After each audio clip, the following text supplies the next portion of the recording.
Head constable Sunil Sandhu और DSP मामले में नया मोड़ आया है। अनुशासनहीनता सहित कई गंभीर आरोपों पर एसएसपी उपासना ने उन्हें विभाग से तत्काल बर्खास्त कर दिया।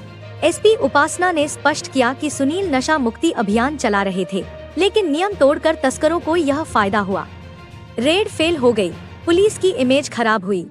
उन्होंने डीएसपी पर झूठा इल्जाम लगाया कि उन्हें नशीले पदार्थों की तस्करी के झूठे केस में फंसाया जाएगा। जांच से साफ हुआ, यह दबाव बनाने की कोशिश थी। वर्दी में बिना अनुमति लाइव रेड की, जबकि इसके सख्त नियम हैं कि इस तरह रेड में उच्च अधिकारी होना चाहिए। पुलिस विभाग को शिकायत के बजाय फेसबुक लाइव से अधिकारियों पर शक जताया। धरना प्रदर्शन की धमकी दी। समाज सेवी संस्थाओं और खापों समेत समर्थकों ने सोशल मीडिया पर पुलिस के खिलाफ जहरीली टिप्पणियां की। जागरूकता अभियान के नाम पर अपनी सोशल मीडिया निजी अकाउंट का प्रयोग किया, जिस पर विज्ञापन चलते हैं, जबकि इसके लिए पुलिस के ऑफिशियली अकाउंट का अनुमति लेकर प्रयोग किया जाता है। वर्दी गलत प्रयोग किया, सोशल मीडिया पर गलत माहौल बनाया, जिससे जांच कमेटी प्रभावित हुई। गवाह डरे, अराजकता फैलाई।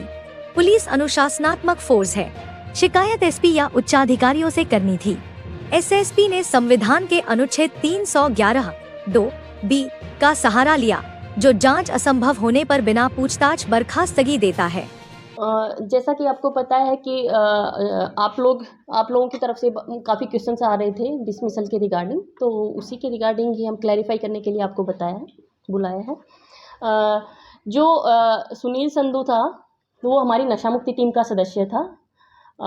उनके अगेंस्ट इतना मतलब जो इश्यूज़ क्रिएट हो गए, इश्यूज़ तो मैं क्या बोलूँगी, उसमें जो हमारा लॉ एंड ऑर्डर प्रभावित हो गया, जो पुलिस के अगेंस्ट इतना डिसअफेक्शन हो गया, इतना असंतोष हो गया, हमारी पुलिस में इतना इनडिसिप्लिन वाली बातें आने लगी, उसकी वजह से इंक्वायरी प्रॉपरली नहीं कंडक्ट हो पाई, उसकी वजह से डिसमिसल किया गया है। जो ये मैटर है स्टार्ट हुआ है कि एक सिटी थाने में एक जो सुनील संधू है, उनकी टीम द्वारा एक रेड कंडक्ट की गई थी 16 फरवरी को। तो वहाँ पे क्योंकि सुनील संधू है आईओ, हेड कांस्टेबल रैंक है, आईओ का काम जानता है, उनको पता है एनडीपीएस के लिए क्या रूल्स है, क्या रेगुलेशंस है। उन्होंने उन रूल्स और रेगुलेशन को एकदम फॉलो नहीं किया। इसमें सेक्शन 50 और सेक्शन 42 की क्लियर अवहेलना की। उन्होंने मौके पे ही, आपको पता होगा कि एनडीपीएस एक्ट में जो कार्रवाई होती है वो मौके पे ही होती है। कुछ नशीली चीज़ें मिल गई, क्योंकि पहले पता नहीं कि उसके अंदर क्या है, वो एनडीपीएस में आता नहीं आता, लेकिन हम उसको एनडीपीएस ही मानते हैं। कुछ चीज़ें मिल गई तो वहाँ पे उनको रेड करने जाते हैं, तो इसमें एक तरीका होता है कि एंट्री करके जाते हैं, डीडीआर डाल के जाते हैं, 42 सेक्शन है उसको फॉलो करना होता है। उसके बाद गेस्टेड ऑफिसर आके उसकी सर्च करता है, मौके पे सारी कार्रवाई होती है। वहाँ पे उनको जो भी सर्च सीजर वगैरह सब कुछ गेस्टेड ऑफिसर की प्रेजेंस में तलाशी ली जाती है। वो पूरा रूल वायलेट हुआ इसमें। उसकी वजह से जो केस था वो वहीं पे ख़राब हो गया, क्योंकि पहले एफआईआर रजिस्टर होके मौके पे जो हमारे गेस्टेड ऑफिसर को बुला के सारी कार्रवाई करनी थी, उसके बाद हमें सप्लायर को पकड़ने जाना था। लेकिन इसमें पहले इतने लैप्स हो गए, उसकी वजह से ये जो केस था, ये जो रेड थी, वो फेल हो चुकी थी। तो इसके रिगार्डिंग कुछ न्यूज़ भी छपी और हमारे भी नॉलेज संज्ञान में आया कि इस तरीके का एक मैटर हुआ है। इस तरीके से जो रेड थी, जो पुलिस है वो प्रॉपरली उसमें कार्रवाई नहीं हुई। उसी की एक इंक्वायरी थी, वो इंक्वायरी डीएसपी एईसी हैं गुरविंदर जी, उनको मार्क हुई थी।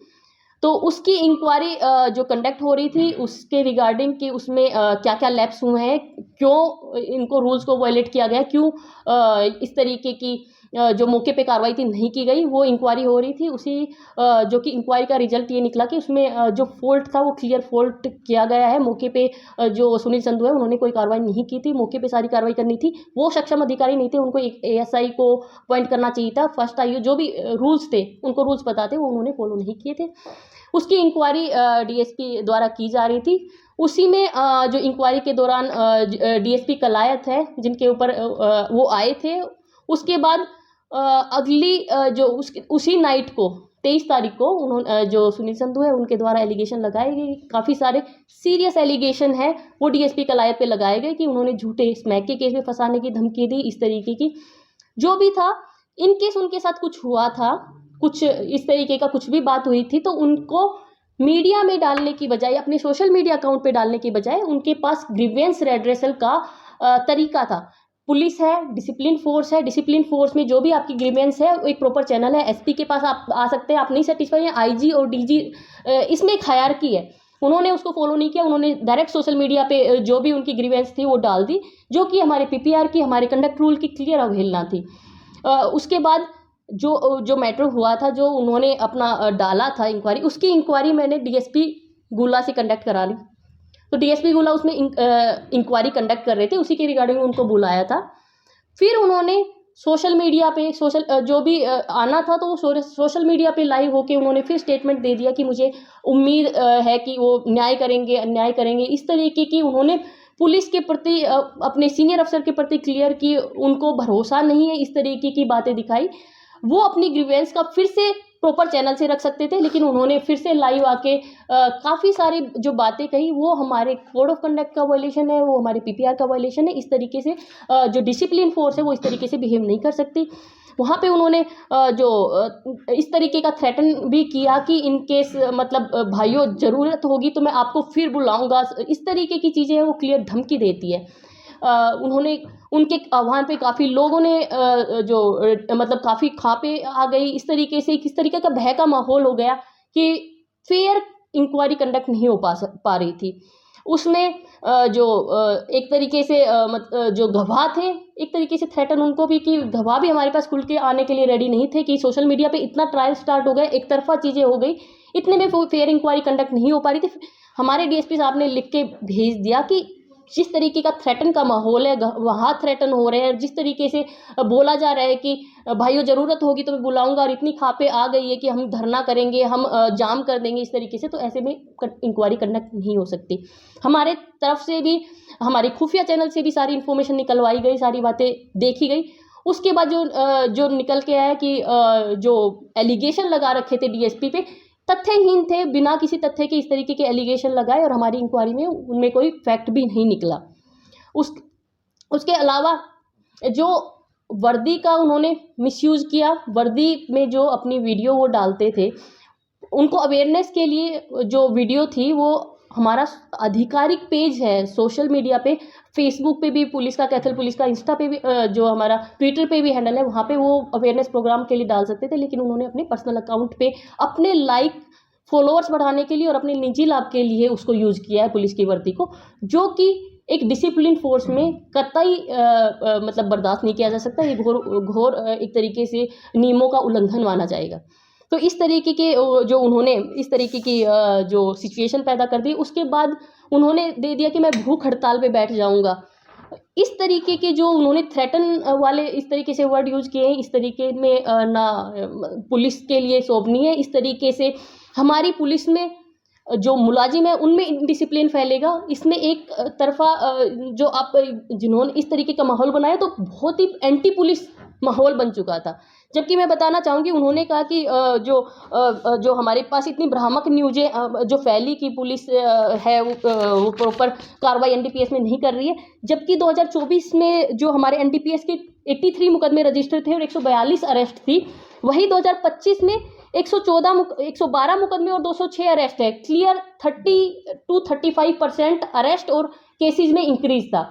तो इस तरीके से नहीं था कि पुलिस ने एनडीपीएस पे जो बेचने वाले उन पर रहम किया, कार्रवाई कुछ डिफरेंट दिख रही थी, लेकिन रेड वहाँ पे जरूर फेल हुई थी। जो सिटी वाला मुकदमा था उसमें जरूर रेड फेल हुई थी। इसी तरीके से 2026 में भी हमारा 21 मुकदमों में 30 अरेस्ट हो रखे हैं। उसके अलावा मैंने पहले भी बताया था, पिट एनडीपीएस में भी हमारी पुलिस ने अच्छी कार्रवाई करते हुए 14 लोगों को डिटेन करा चुकी है। उसके अलावा हमारी तरफ से जो तस्कर है उनकी प्रॉपर्टी अटैचमेंट के लिए भी कार्रवाई की जा रही है। जो एनडीपीएस के पीओ हैं उनकी भी काफ़ी प्रॉपर्टी, करोड़ों में प्रॉपर्टी अटैच की जा चुकी है। तो एनडीपीएस में पुलिस की एएनसी की टीम, जो हमारी एंटी नार्कोटिक सेल है, उन्होंने एसएचओ की टीम है, और हमारी जो सीआईएज है उन्होंने काफ़ी अच्छा काम किया था। इस तरीके की जो भ्रामक न्यूज़ फैली, जो उन्होंने नशा मुक्ति टीम में रहते हुए जो सुनील संधू ने जिस तरीके की न्यूज़ फैलाई, उससे पुलिस फोर्स का मनोबल भी टूटा और एक तरीके से पुलिस के खिलाफ लोगों में असंतोष भी फैला। तो इस तरीके की जो सिचुएशन थी उसमें जो इंक्वायरी भी कंडक्ट नहीं हो सकती थी। इसमें डायरेक्टली हमारी तरफ से 311(2)B का प्रोविज़न यूज़ किया गया है। मेरा 16(2) पीपीआर का जो प्रोविज़न यूज़ करते हुए हमारी तरफ से डिसमिसल किया गया है। तो अनुशासनहीनता की कार्रवाई को करते हुए मैडम पर नौकरी से बर्खास्त किया गया। अनुशासनहीनता के साथ साथ जो पुलिस फोर्स में उन्होंने जो एक तरीके से इंडिसिप्लिन फैलाने वाली जो हरकत की, और एक तरीके से जो चुनी हुई सरकार है उसके खिलाफ भी, क्योंकि पुलिस सरकार का अहम हिस्सा है, तो सरकार के खिलाफ भी असंतोष फैलाया गया है। अपने इंडिसिप्लिन और अपनी अवज्ञा जो बातें नहीं मानना है, अपने कर्तव्य को ठीक से नहीं निभाना है, जो गैर जिम्मेदार हरकत है, उससे उन्होंने पुलिस की छवि को खराब कर दिया है। पुलिस के ऊपर हमारी डिसिप्लिन फोर्स में एक तरीके से डिसिप्लिन फैलने की वो आ गई है। हमारी पुलिस में एक तरीके से भय का माहौल बन गया है, तो इनको लेते हुए इस तरीके का एक्शन हमें लेना पड़ा। जो सुनील संधू के साथ अन्य अधिकारी थे टीम में, उन पे भी क्या कोई कार्रवाई की जा सकती है? जो हमारा जो जांच की गई थी, इस जांच की वजह से हमने जो जांच जब तक कंडक्ट हुई, इसलिए हमने उनको लाइन में किया था। जांच कल क्लियर हो चुकी है और किसी की उसमें रोल नहीं मिला है। जो भी कार्रवाई थी, क्योंकि जो वीडियोग्राफी सारी चीज़ें मौके पे उनके द्वारा ही की गई थी, तो इसलिए उनके अगेंस्ट एक्शन लिया गया है। हो चुकी है या अभी पेंडिंग है? जो हमारे इसमें दो चीज़ें थी, जो एक सिटी थाने का मैटर था उसकी जांच हमारी कंप्लीट हो गई थी। उसके अलावा जो दूसरा मैटर था उसमें जांच हमारी तरफ से कंडक्ट की जा रही थी, लेकिन सिचुएशन ऐसी बन गई, उसमें क्लियर जांच डीएसपी साहब नहीं कर पाए। लेकिन जो तथ्य आए, इसमें 3-4 चीज़ें तथ्य हमारे खुफिया सोर्सेज से भी आए, जो जितने स्टेटमेंट लिखे गए, जो जांच में जितनी चीज़ें सामने आई, उसके अलावा एक डीएसपी गुरविंदर की तरफ से जांच की गई, इन सबको अध्ययन करके उसके बाद जो निष्कर्ष निकला उसके बिहार पे उनको डिसमिस किया। वर्दी में हमारे जो ऑफिशियल चैनल पे, हमारे पास ऑफिशियल पुलिस का चैनल है, उसमें जो कोड ऑफ कंडक्ट है और जो हमारे सोशल मीडिया के रूल्स है उसके हिसाब से, अवेयरनेस के हिसाब से कोई अवेयरनेस है तो वहाँ पे वो अपनी वीडियो डाल सकते हैं। पहले भी इसको बार बार हमारी तरफ से काउंसलिंग की गई थी और उसको बताया गया था कि वर्दी में आप पर्सनल गेन के लिए नहीं यूज करेंगे। उसके बावजूद बार बार काउंसलिंग करने के बाद कि आप बिना तथ्यों के सीनियर अधिकारी पे एलिगेशन नहीं लगा सकते हैं, और आपका इस तरीके से डायरेक्टली आप सोशल मीडिया पे आके इस तरीके से नहीं बोल सकते हैं। इसमें क्लियर आपका जो रूल्स है, पीपीआर के रूल है, रूल जो 14(8) है और 14(44) का अवहेलना होती है, तो इस तरीके से आप नहीं कर सकते। बताया जा रहा है कि 2 दिन पहले जो है आपने उनको लेटर जारी करके बताया था कि वीडियो में जो है आप वीडियो नहीं बना सकते, लेकिन उसके बावजूद भी बनाई गई। उनको हमने बताया गया था, उसके बाद भी उन्होंने मतलब वर्दी का यूज किया, जो कि क्लियर। जो हमारी इनिशियल में जो हमारी खुफिया सोर्सेज है उसमें आया हुआ है कि उन्होंने इतने सारे चैनल बना रखे हैं और उनमें इतने सारे फॉलोवर्स हैं, उसमें वो वर्दी का यूज कर रहा है, जिसमें वो वर्दी का यूज कर रहा है। और क्योंकि आपको पता है वो जो अकाउंट्स है वो जो प्राइमा फेस कमर्शियल अकाउंट दिख रहे हैं। सोशल मीडिया अकाउंट पे ऐसे कोई कार्रवाई नहीं बनेगी, जो यूज कर रहा है उसके ऊपर इसमें कार्रवाई बनती है। जो हमारे रूल्स हैं, जो हरियाणा कंडक्ट के रूल्स है, पीपीआर है, वो उनके ऊपर जो हमारा मुलाजिम है उसकी वजह से, क्योंकि उन्होंने उसको यूज किया, उनके ऊपर जो भी मेरी तरफ से जो खाप पंचायत है उनको भी रिक्वेस्ट रहेगी, क्योंकि हमें इंक्वायरी होती है, उसमें दोनों का पक्ष जानना जरूरी होता है। एक तरफा कार्रवाई नहीं होती है, एक तरफा प्रेशर क्रिएट करने लग गए तो निष्पक्ष जांच कभी नहीं हो सकती। तो दोनों का पक्ष जाने बिना, दोनों को सुने बिना इस तरीके से कार्रवाई नहीं की। बाकी कर्मचारी उनको भी मैं बोलूंगी कि जो हमारे सोशल मीडिया के जो कंडक्ट रूल है, जो डीजी सर की तरफ से बार बार सर्कुलेट हो रहे हैं, जो होम मिनिस्ट्री की तरफ से भी आ रहे हैं, हमारे तरफ से भी ऑफिशियल इस तरीके से आदेश जारी किए गए, उनका आप फॉलो करें। जो पुलिस है डिसिप्लिन फोर्स है, डिसिप्लिन में जो हायरार्की है और एक तरीके से ग्रीवेंस का मैकेनिज्म वेल डिफाइंड है, उसको जरूर यूज करें। उसके बिना इस तरीके से आप जो पब्लिक है, पब्लिक के सामने आप पुलिस की इमेज इस तरीके से टार्निश नहीं करें। मैडम सुनील संधू की वीडियो पे पंजाब में प्रेस कॉन्फ्रेंस हुई, क्या लगता है कि किसी दूसरे दल के साथ मिलकर हरियाणा सरकार और प्रशासन को बदनाम करने का भी कोई लगा? जो जिस तरीके से जितना फास्ट तरीके से रिस्पॉन्स हुआ और इस तरीके से एक्शन हुआ, उससे लगता है कि मे बी वो किसी राजनीतिक दल से प्रेरित होके ये कर रहे थे। मैडम जैसे विदाउट राइट आप बता रहे हैं, हाँ अपील का राइट है, एसपी के पास और उसके बाद जो हमारे रेंज के आईजी या एडीजी होते हैं उनके पास अपील कर सकते हैं, उनके पास डीजी के पास भी एक प्रॉपर प्रोसीजर है। हमारे पास हर चीज़ का ग्रीवेंस रिड्रेसल का भी मैकेनिज्म है। उसके अलावा जो उनका जो भी ग्रीवेंस है, कोई हमने ऑर्डर पास किया, उसमें भी प्रॉपर चैनल बने हुए हैं हमारे पास। खाप पंचायत तो भी इस मामले में एंट्री है, खाप पंचायत तो भी बोल दिया यार।